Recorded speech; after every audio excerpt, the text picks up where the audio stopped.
Okay, with the Firebase database, which we are going to talk about today, first of all, as I told you, that it is used to store data, text data, and whatever text numbers, symbols, that type of data. As we said, that Firebase storage, for it stores files, for example, MP3, document files, PDF, movies, etc, etc. Now to start with, first create for yourself any form, or for me I'm going to use this login form which we had created earlier. For you, you can create a form like the other one which we created during the time of creating maps and a list map. Now I think you know how to create a map. What we are going to first do is we are going to fill this email and the password to a map. Then let's do it on create. But on create, ignore this authentication. We are now for database.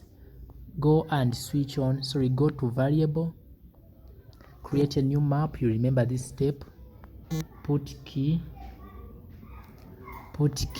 and you put key. You select this lesson, we studied about it earlier. If you don't recall it, you can go and check in the previous lessons. Now you get text, the key, those you know the meaning of the word key. It's a name. Here let us say name, but I think it's email. Password is password. Let us name it password. That is it.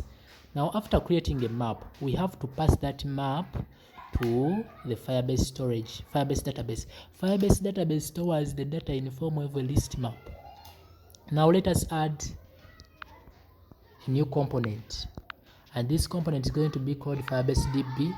Give it a name as Firebase DB or DB.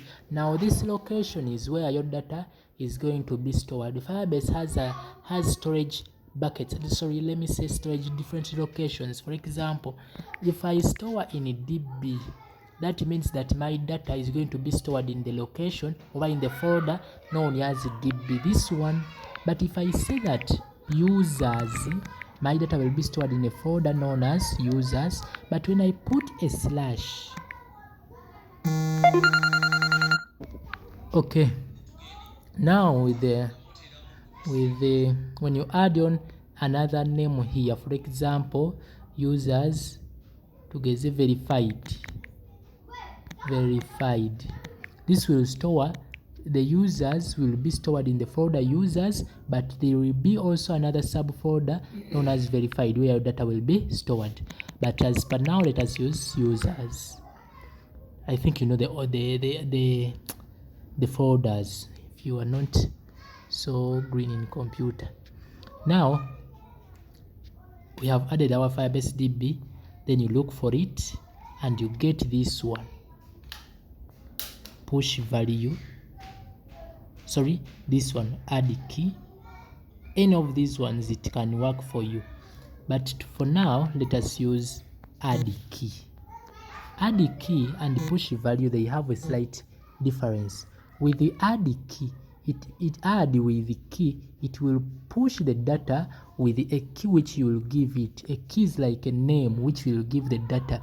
That will be the name of the data that will be pushed. But with the push value, it will just give the data a certain key randomly without you setting it. Let us first use that one, push value. We add, and here we push the list map, the map as map. Then I told you after doing something with the map, you have to clear it to leave it empty. I think you recall that one. Now here, this code will push our data to the list map, to the Firebase database. Okay, I have opened the application. Let us now check. But don't forget that the interface, which I've just used this interface, but the authentication part of it, I think you know it. Now let us start. The email, for example, is kawaliaumal@500, which let us create there the password. Let us say that is the password. When we click on the button, that button, you remember the code which placed there. Then let us first go and open our database. Make sure that your database is already opened, and you are seeing here the user has been created, the folder user. When you click on it, the name and the password have been sent there. We try again and we put there Geze Jackson. When you click on the button, it will be sent. Let us first wait for it. Yeah, it has been created. I think you are seeing it. It is there. You remember where I told you about the push key and push value, where the tag is saying that push key, you put there your key, but if you leave it to push to get for itself a key, it will provide a key like this one. This one is the key which I was talking about. Thank you. That's today's lesson.